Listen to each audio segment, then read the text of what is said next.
ख्रिस्तामधील सर्वांना सलाम. आमच्या तारणाऱ्या, जिवंत आणि गौरवी प्रभू येशू ख्रिस्ताच्या नावात विश्ववाणी परिवाराकडून आम्ही मार्गाकरिता प्रकाश कार्यक्रमात आपले सहर्ष स्वागत करीत आहोत. सैतानाला जिंकायला राजा येशू आला. सैतानाला जिंकायला राजा येशू आला. घालवूनी पापे आणि दुःख घोर, घालवूनी पापे आणि दुःख घोर, पूर्ण शांती द्यावा याला राजा येशू आला. पूर्ण शांती द्यावा याला राजा येशू आला.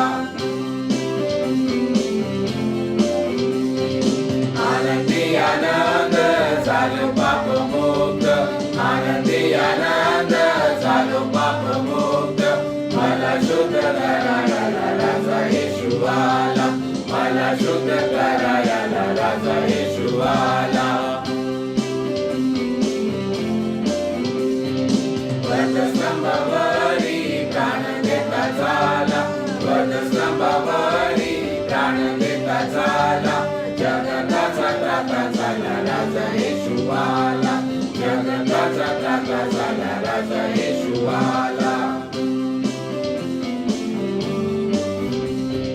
राजांचा तो राजा, प्रभूंचा तो प्रभू, राजांचा तो राजा, प्रभूंचा तो प्रभू, बोला सारे जय जय बोला राजा येशू आला. बोला सारे जय जय बोला राजा येशू आला. बोला सारे जय जय बोला राजा येशू आला. आजच्या म्हणण्यासाठी देवाचे वचन प्रेषितांची कृत्ये ह्याचा 13वा अध्याय वचने 38 ते 39. प्रेषितांची कृत्ये अध्याय 13 वचने 38 ते 39.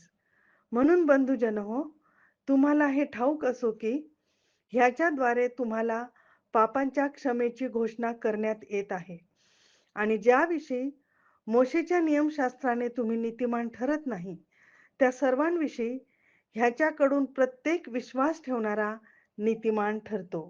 प्रभू परमेश्वर या वाचलेल्या वचनाद्वारे आम्हा प्रत्येकाला आशीर्वाद देऊ. ख्रिस्तातील माझ्या प्रियांनो, आपल्या प्रेमळ प्रभू येशू ख्रिस्ताची कृपा, प्रीती आणि शांती तुम्हा प्रत्येकाबरोबर असो. आज आपण प्रेषितांची कृत्ये 13वा अध्याय 38 आणि 39 या वचनांवर मनन करूया.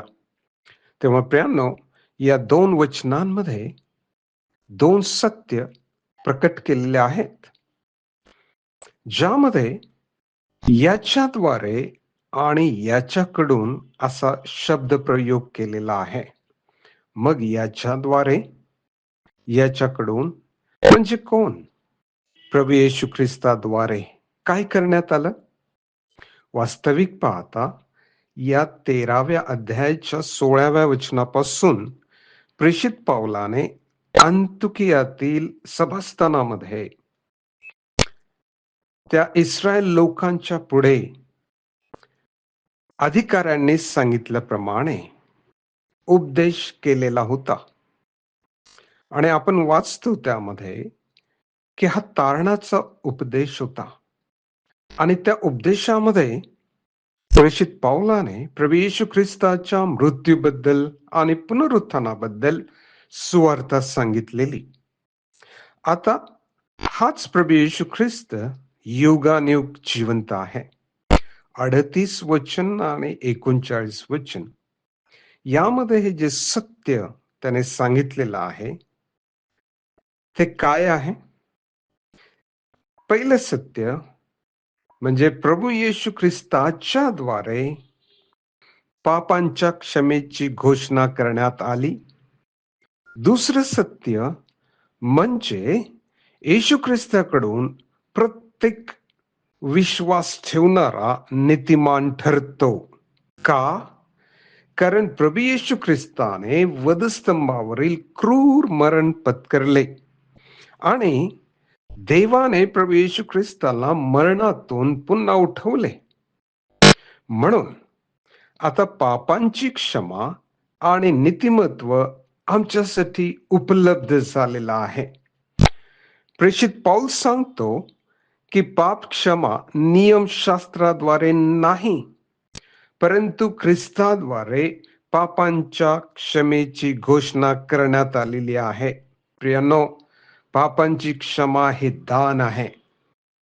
आमच्या पुण्याने किंवा आम्ही चांगलं कर्म केलं म्हणून नीतिमत्व पापांची क्षमा मिळत नाही, तर केवळ प्रभू येशू ख्रिस्ताच्या रक्ताच्या द्वारे पापांची क्षमा आहे.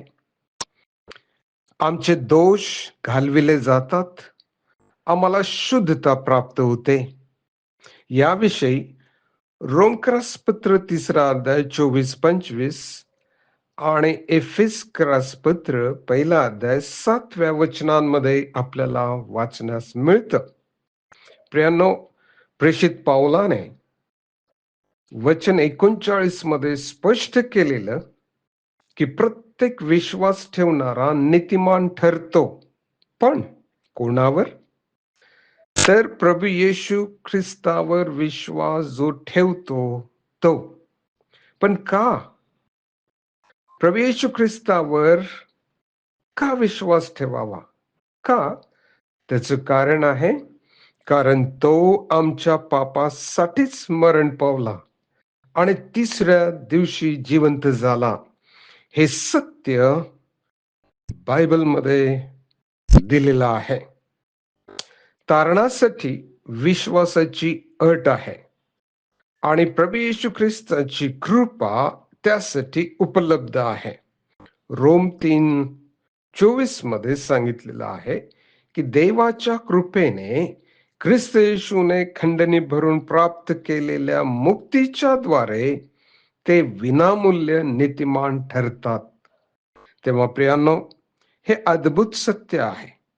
तेव्हा पापांच्या क्षमेसाठी प्रभू येशू ख्रिस्ताकडे विश्वासाने या, नम्रतेने पाप कबूल करा आणि विश्वास ठेवा. तुम्हाला प्रभू नीतिमान ठरवेल. प्रभू तुम्हा सर्वांना आशीर्वाद देव. प्रार्थना करूया. हे आमच्या प्रेमळ स्वर्गीय पित्या, आभारी आहोत की तू आपल्या पुत्राला या जगात पाठविलेस. त्याने पापांच्या क्षमेची घोषणा केली आणि तो आमच्यासाठी मरण पावला. 3ऱ्या दिवशी पुन्हा जिवंत झाला. तो आज आमचा तारणारा व प्रभू आहे. प्रभू येशू ख्रिस्ताच्या नावाने आमेन.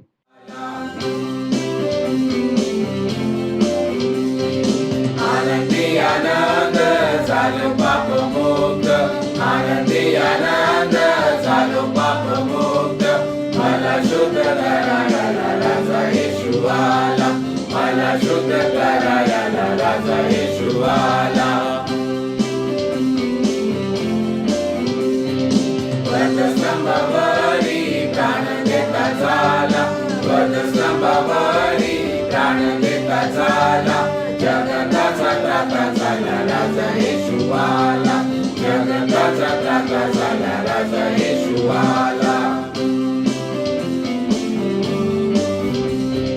राजांचा तो राजा, प्रभूंचा तो प्रभू, राजांचा तो राजा, प्रभूंचा तो प्रभू. बोला सारे जय जय बोला राजा येशू आला, बोला सारे जय जय बोला राजा येशू आला, बोला सारे जय जय बोला राजा येशू आला. त्याप्रमाणे तुमचा प्रकाश लोकांसमोर असा पडू द्या की त्यांनी तुमची सत्कर्मे पाहून तुमच्या स्वर्गातील पित्याचे गौरव करावे. आपल्या प्रार्थना विनंत्या कोणत्याही वेळेस विश्ववाणी प्रार्थना केंद्राला टोल फ्री नंबरद्वारे कळवू शकता. आमचा टोल फ्री नंबर 1-800-2700-333. आम्ही आपणासाठी या नंबरवर प्रार्थना करण्यास उपलब्ध आहोत. धन्यवाद.